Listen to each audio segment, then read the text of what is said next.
علم الله أنكم ستذكرونهن ولكن لا تواعدوهن سرا إلا أن تقولوا قولا معروفا ولا تعزموا عقدة النكاح حتى يبلغ الكتاب أجله واعلموا أن الله يعلم ما في أنفسكم فاحذروه واعلموا أن الله غفور حليم.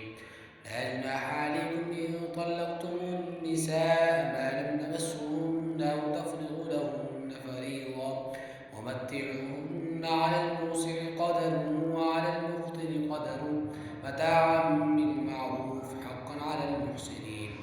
فإن طلقتموهن من قبل أن تمسوهن فقد فرضتم لهن فريضة فنصف ما فرضتم إلا أن يعفون أو يعفو الذي بيده عقدة النكاح وأن تعفوا أقرب للتقوى ولا تنسوا الفضل بينكم إن الله بما تعملون بصير. حافظوا على الصلوات والصلاة الوسطى وقوموا لله قانتين. فإن خفتم فرجالا أو ركبانا فإذا أمنتم فاذكروا الله كما علمكم ما لم تكونوا تعلمون. والذين يتوفون منكم ما يذرون أزواجهم وصية لأزواجهم متاعا إلى الحول غير إخراج فإن خرجن فلا جناح عليكم فيما فعلن في أنفسهن من معروف والله عزيز حكيم. وللمطلقات متاع بالمعروف حقا على المتقين. كذلك يبين الله لكم آياته لعلكم تعقلون. ألم تر إلى الذين خرجوا من ديارهم وهم ألوف حذر الموت فقال لهم الله موتوا ثم أحياهم إن الله لذو فضل على الناس ولكن أكثر الناس لا يشكرون. وقاتلوا في سبيل الله واعلموا أن الله سميع عليم. من ذا الذي يقرض الله قرضا حسنا فيضاعفه له أضعافا كثيرا والله يقبض ويبسط وإليه ترجعون. ألم تر إلى الملأ من بني إسرائيل من بعد موسى إذ قالوا لنبي له ابعث لنا ملكا نقاتل في سبيل الله قال هل عسيتم إن كتب عليكم القتال ألا تقاتلوا قالوا وما لنا ألا نقاتل في سبيل الله وقد أخرجنا من ديارنا وأبنائنا فلما كتب عليهم القتال تولوا إلا قليلا منهم والله عليم بالظالمين. وقال لهم نبيهم إن الله قد بعث لكم طالوت ملكا قالوا أنى يكون له الملك علينا ونحن أحق بالملك منه ولم نؤت سعة من المال قال إن الله اصطفاه عليكم وزاده بسطة في العلم والجسم والله يؤتي ملكه من يشاء والله واسع عليم. وقال لهم نبيهم إن آية ملكه أن يأتيكم التابوت فيه سكينة من ربكم وبقية مما ترك آل موسى وآل هارون تحمله الملائكة إن في ذلك لآية لكم إن كنتم مؤمنين. فلما فصل طالوت بالجنود قال إن الله مبتليكم بنهر فمن شرب منه فليس مني ومن لم يطعمه فإنه مني إلا من اغترف غرفة بيده فشربوا منه إلا قليلا منهم فلما جاوزهم والذين آمنوا معه قالوا لا طاقة لنا اليوم بجالوت وجنوده قال الذين يظنون أنهم ملاقو الله كانوا من فئة قليلة غلبت فئة كثيرة بإذن الله والله مع الصابرين. ولما برزوا لجالوت وجنوده قالوا ربنا أفرغ علينا صبرا وثبت أقدامنا وانصرنا على القوم الكافرين. فهزموهم بإذن الله فقتل داود جالوت وآتاه الله الملك والحكمة وعلمه مما يشاء ولولا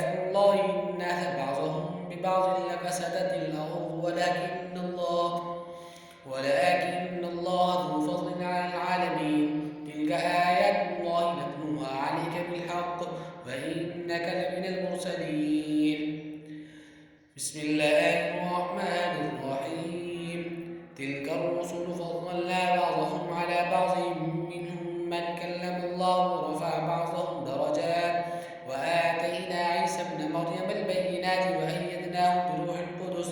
ولو شاء الله ما اقتتل الذين من بعدهم من بعد ما جاءتهم البينات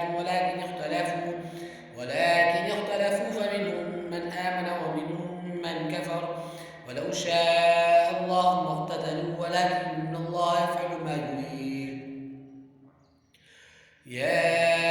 أيها الذين آمنوا أنفقوا مما رزقناكم من قبل أن يأتي يوم لا بيع فيه ولا خلة ولا شفاعة والكافرون هم الظالمون. الله لا إله إلا هو الحي القيوم لا تأخذه سنة ولا نوم له ما في السماوات وما في الأرض من ذا الذي يشفع عنده إلا بإذنه يعلم ما بين أيديهم وما خلفهم ولا يحيطون بشيء من علمه إلا بما شاء وسع كرسيه السماوات والأرض ولا يئوده حفظهما وهو العلي العظيم. لا إكراه في الدين قد تبين الرشد من الغي فمن يكفر بالطاغوت ويؤمن بالله فقد استمسك بالعروة الوثقى لا انفصام لها والله سميع عليم. الله ولي الذين آمنوا يخرجهم من الظلمات إلى النور والذين كفروا أولياءهم الطاغوت يخرجونهم من النور إلى الظلمات أولئك أصحاب النار هم فيها خالدون. ألم تر إلى الذي حاج إبراهيم في ربه أن آتاه الله الملك إذ قال إبراهيم ربي الذي يحيي ويميت قال أنا أحيي وأميت قال إبراهيم فإن الله يأتي بالشمس من المشرق فأت بها من المغرب فبهت الذي كفر والله لا يهدي القوم الظالمين. أو كالذي مر على قرية وهي خاوية على عروشها قال أنى يحيي هذه الله بعد موتها فأماته الله 100 عام ثم بعثه قال كم لبثت قال لبثت يوما أو بعض يوم قال بل لبثت 100 عام فانظر إلى طعامك وشرابك لم يتسنى وانظر إلى حمارك ولنجعلك آية للناس وانظر إلى العظام كيف ننشئها ثم نكسوها لحما فلما تبين له قال أعلم أن الله على كل شيء قدير. وإذ قال إبراهيم رب أرني كيف تحيي الموتى قال أفلم تؤمن قال بلى ولكن ليطمئن قلبي قال فخذ 4 من الطير فصرهن إليك ثم اجعل على كل جبل منهن جزءا ثم ادعهن يأتينك سعيا واعلم أن الله عزيز حكيم. مثل الذين ينفقون أموالهم في سبيل الله كمثل حبة أنبتت 7 سنابل في كل سنبلة 100 حبة والله يضاعف لمن يشاء والله واسع عليم. الذين ينفقون أموالهم بالليل والنهار سرا وعلانية فلهم أجرهم عند ربهم ولا خوف عليهم ولا هم يحزنون. قولهم معروف ومغفرة خير من صدقة يتبعها أذى والله غني حليم. يا أيها الذين آمنوا لا تبطلوا صدقاتكم بالمن والأذى كالذي ينفق ماله رئاء الناس ولا يؤمن بالله واليوم الآخر فمثله كمثل صفوان عليه تراب فأصابه وابل فتركه صلدا لا يقدرون على شيء مما كسبوا والله لا يهدي القوم الكافرين. ومثل الذين ينفقون أموالهم ابتغاء مرضات الله وتثبيتا من أنفسهم كمثل جنة بربة أصابها وابل فآتت أكلها ضعفين فإن لم يصبها وابل فطل الله بما تعملون بصير. أيود أحدكم أن تكون له جنة من نخيل وعنب تجري من تحتها الأنهار له فيها من كل الثمرات فأصابه الكبر وله ذرية فأصابها إعصار فيه نار فاحترقت كذلك يبين الله لكم الآيات لعلكم تتفكرون يا أيها الذين آمنوا أنفقوا من طيبات ما كسبتم ومما أخرجنا لكم من الأرض ولا تيمموا الخبيث منه تنفقون ولستم بآخذه إلا أن تغمضوا فيه واعلموا أن الله غني حميد الشيطان يعدكم الفقر ويأمركم بالفحشاء والله يعدكم مغفرة منه وفضلا والله واسع عليم يؤتي الحكمة من يشاء ومن يؤت الحكمة فقد أوتي خيرا كثيرا وما يذكر إلا أولو الألباب وما أنفقتم من نفقة أو نذرتم من نذر فإن الله يعلم وما للظالمين من أنصار إن تبدوا الصدقات فنعما هي وإن تخفوها وتؤتوها الفقراء فهو خير لكم ويكفر عنكم من سيئاتكم الله بما تعملون بصير أيود أحدكم أن تكون له جنة من نخيل وعنب تجري من تحتها الأنهار له فيها من كل الثمرات فأصابه الكبر وله ذرية فأصابها إعصار فيه نار فاحترقت كذلك يبين الله لكم الآيات لعلكم تتفكرون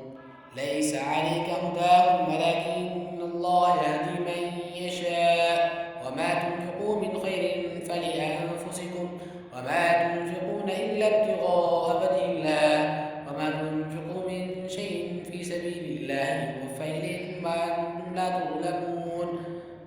للفقراء الذين أحصروا في سبيل الله لا يستطيعون ضربا في الأرض يحسبهم الجاهل أغنياء من التعفف تعرفهم بسيماهم لا يسألون الناس إلحافا وما تنفقوا من خير فإن الله به عليم الذين ينفقون أموالهم بالليل والنهار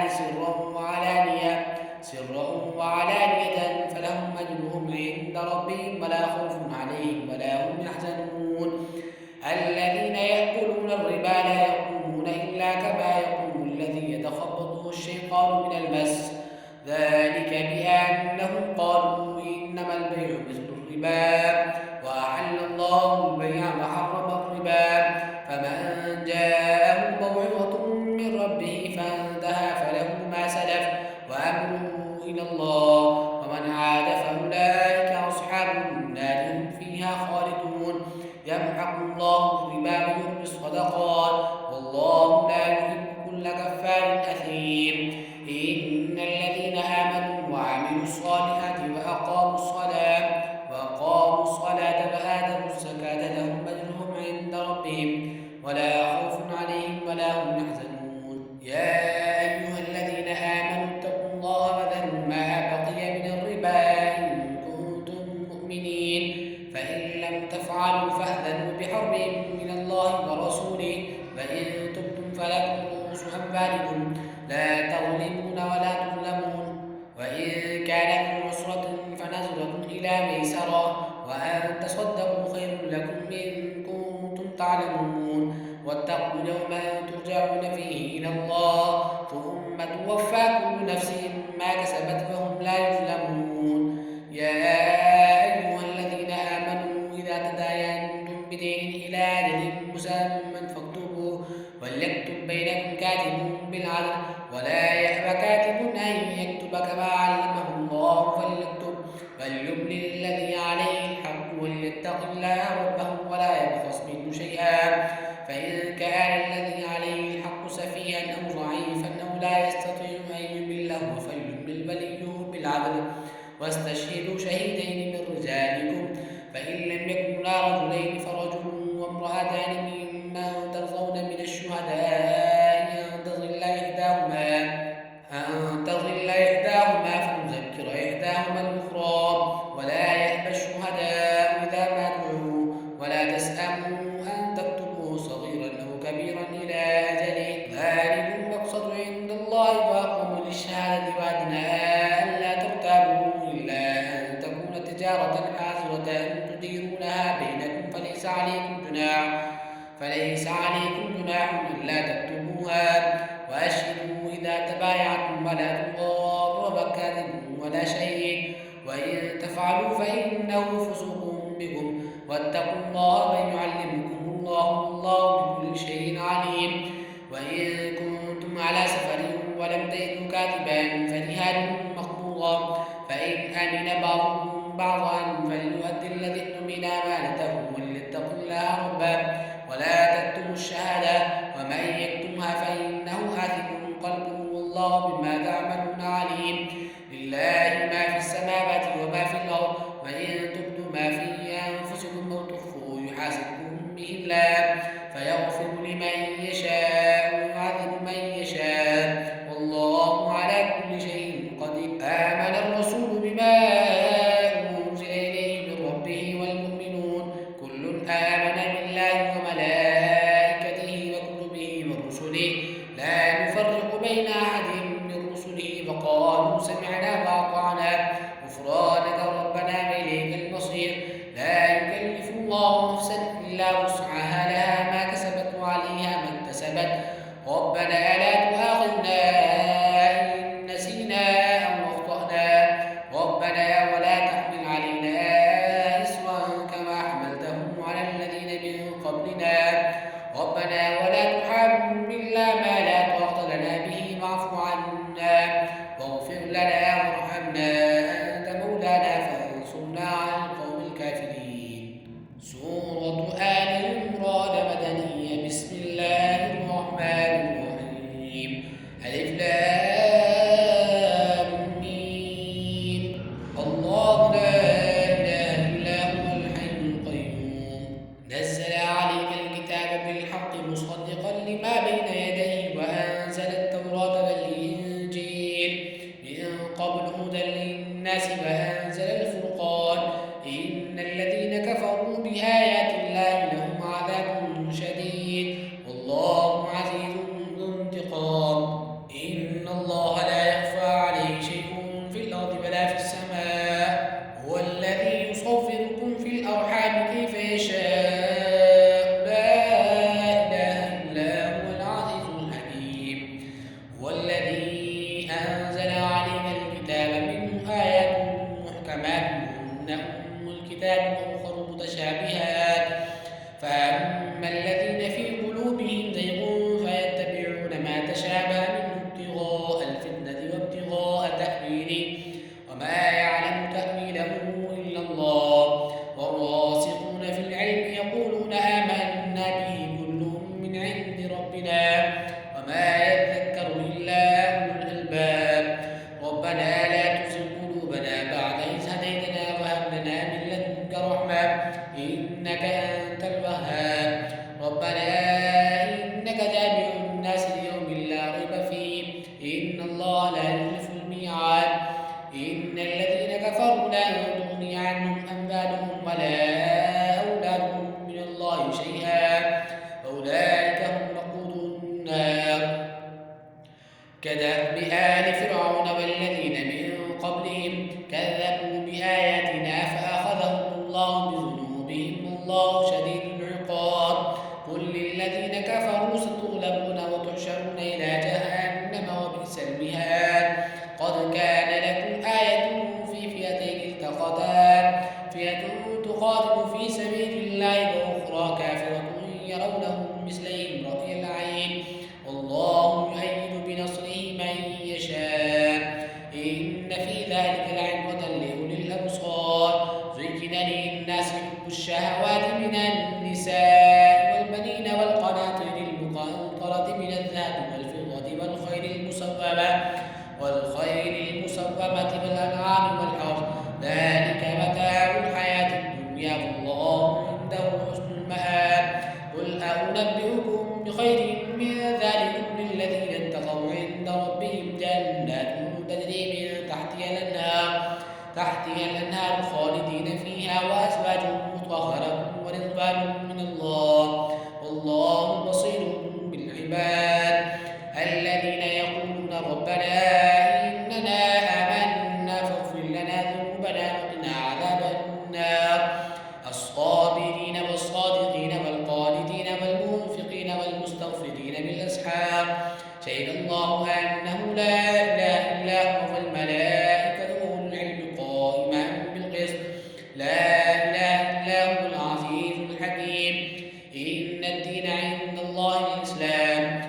تشاء وتنزع الملك ممن تشاء وتعز من تشاء وتذل من تشاء بيدك الخير إنك على كل شيء قدير تولج الليل في النهار وتولج النهار في الليل وتخرج الحي من الميت وتخرج الميت من الحي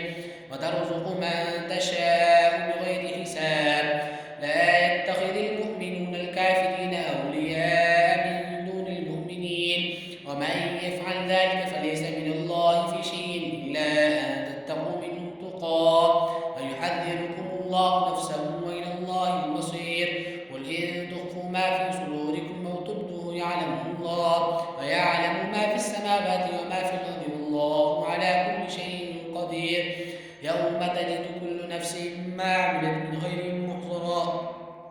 وما عملت من سوء تود لو أن بينها وبينه أمدا بعيدا ويحذركم الله نفسه والله رؤوف بالعباد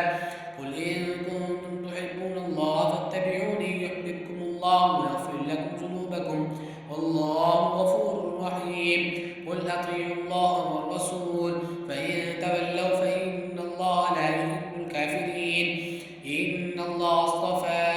آدم ونوحا وآل إبراهيم وآل عمران على العالمين ذرية بعضها من بعض والله سميع عليم إذ قالت امرأة عمران رب إني نذرت لك ما في بطني محررا فتقبل مني إنك أنت السميع العليم فلما وضعتها قالت رب إني وضعتها أنثى والله أعلم بما وضعت وليس الذكر كالأنثى وإني سميتها مريم وإني أعيذها بك وذريتها من الشيطان الرجيم فتقبلها ربها بقبول حسن وأنبتها نباتا حسنا وكفلها زكريا كلما دخل عليها زكريا المحراب وجد عندها رزقا قال يا مريم أنى لك هذا قالت هو من عند الله إن الله يرزق من يشاء بغير حساب هنالك دعا زكريا ربه قال رب هب لي من لدنك ذرية طيبة إنك سميع الدعاء فنادته الملائكة وهو قائم يصلي في المحراب أن الله يبشرك بيحيى مصدقا بكلمة من الله وسيدا وحصورا ونبيا من الصالحين